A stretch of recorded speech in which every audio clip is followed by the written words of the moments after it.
Welcome back to my garage. Tonight we're going to be doing a 100-hour, 1,000-mile service on just the fluids, but I'll go over whatever, I will go over what other things you're supposed to check on the machine also.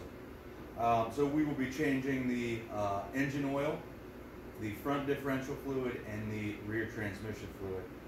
For that, I got 2 quarts of Polaris PS4, 5W50 full synthetic motor oil, a Polaris filter. The front differential, I got the demand drive fluid, and then for the back, I got the Polaris AGL fluid for the transmission. Transmission takes hold up to 40 ounces, so you need 2 quarts for that. The front differential holds right around 9.5 ounces, so you should be able to get 3 changes of fluid out of 1 quart of the demand drive fluid, and then right around 2 quarts of motor oil. It says it uses 2.5, but they sell a kit with 2, so if I need more, I'll go buy another quart. So we will start with the front end of this, and I just want to touch on AMSOIL. If you're going to use AMSOIL to do your front differential and rear transmission, AMSOIL ATV UTV oil is the same fluid for the front and back. The company says that their fluid's good for the transmission and the front differential. So if you're looking for that, it's the same fluid. All right, now let's get into the front differential. I'll show you where to open it up. It's 8mm socket, 8mm Allen socket, and we'll drain the front end. Right here on the underneath the front skid plate is the drain plug. So I'll go ahead and open that up, and we will drain the fluid.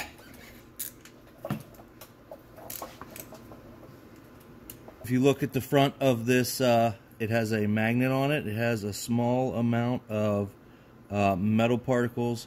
That's not too bad. I'm going to go ahead and wipe that off before I put it back in.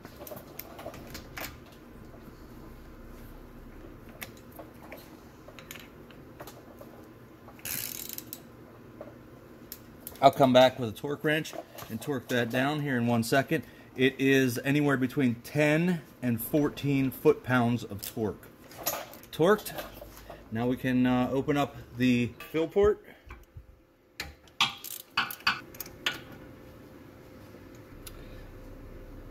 I like to use a plastic syringe like this. It fits right down in the top of the demand drive fluid, and you can suck it right up.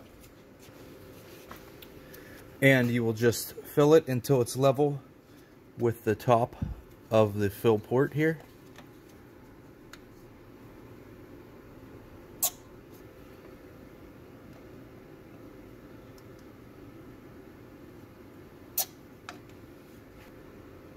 Now, I'm not sure you can clearly see that, but it is right to the top. I will go ahead and reinstall the plug now that it is full. And it is torqued.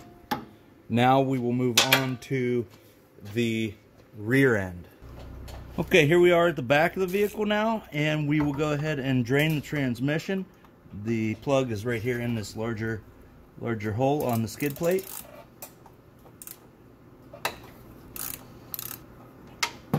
Now that oil is a little bit darker. Now this is the oil plug for the back. You can see it has a little more fuzz on it, but this is the first 1,000 miles that it's been on, so I don't think that's too bad. I'll go ahead and wipe this off before I reinstall it. And it is torqued. Clean this up. I'm going to go ahead and break this loose. This is the fill port for the transmission. So for this part, I have a curved funnel. I'm going to push in here to dump the first quart. If you don't have a curved funnel, you can buy one of these small pumps in the boating section at Walmart for $6. It takes a little bit longer because you have to pump it quite a bit, but this is a very easy way to do it. I will add the first 32 ounces of Polaris AGL oil.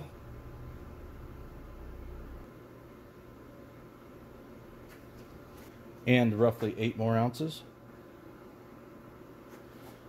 We'll let that drain for a moment and we'll check it. Okay, we need a little more. Okay, you can see there, we have it filled up appropriately. We will let any excess drain back out.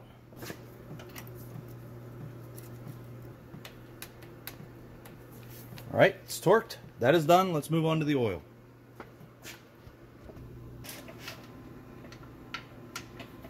And we will go ahead and drain the motor oil.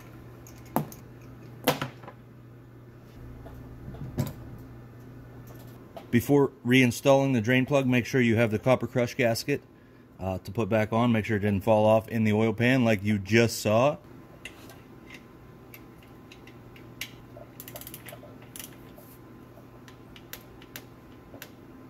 Torque that to 10 to 14. Now we could change the oil filter. It lives right here next to the exhaust. Right there. I'll go ahead and take that out.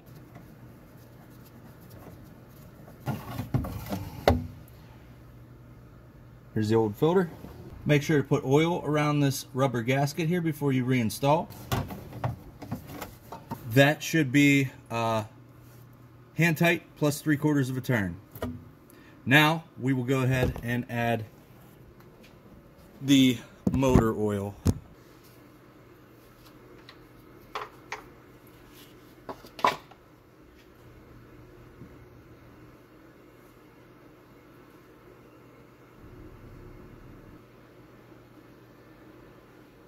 Okay, so checking the dipstick, we're still about a 1/2 quart short, just like Polaris says, 2.5 quarts. I do have a 1/2 quart left over from the last oil change, so I'm gonna go ahead and add another 1/2 quart, and then we'll be done.